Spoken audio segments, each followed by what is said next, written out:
question the board says,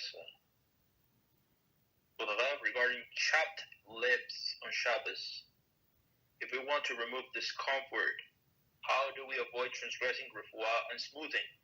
How do we determine if our lips are in the category of needing refuah, if they are slightly dry, if they are slightly in discomfort but not feeling dry, or dry and cracked lips? Thank you, Rabbi.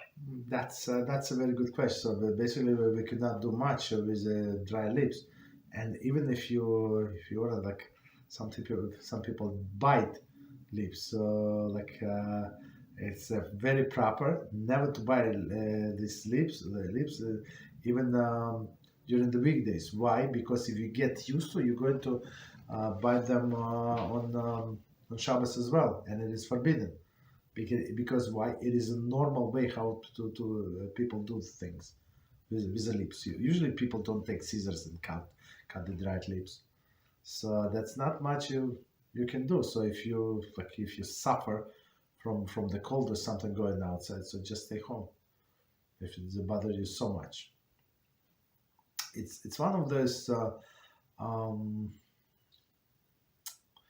is it? It's in a third category, right, of the sickness. It's like it's a local sickness that you can survive without taking medicine, basically.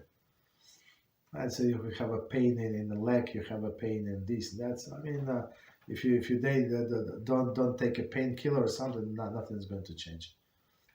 Nothing's going to happen. Okay.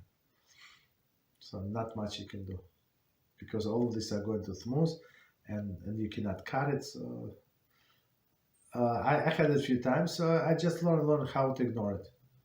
So that's I said that's would be my Shabbos project.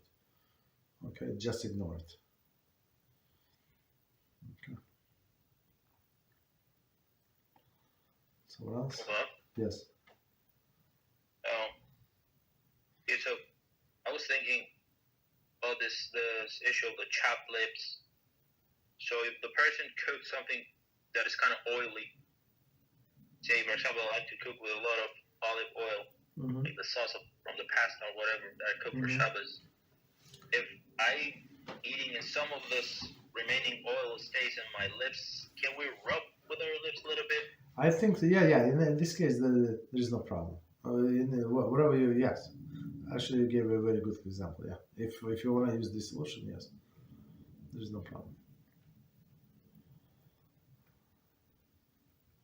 Or it could be olive oil and salad or something, right? Even without cooking.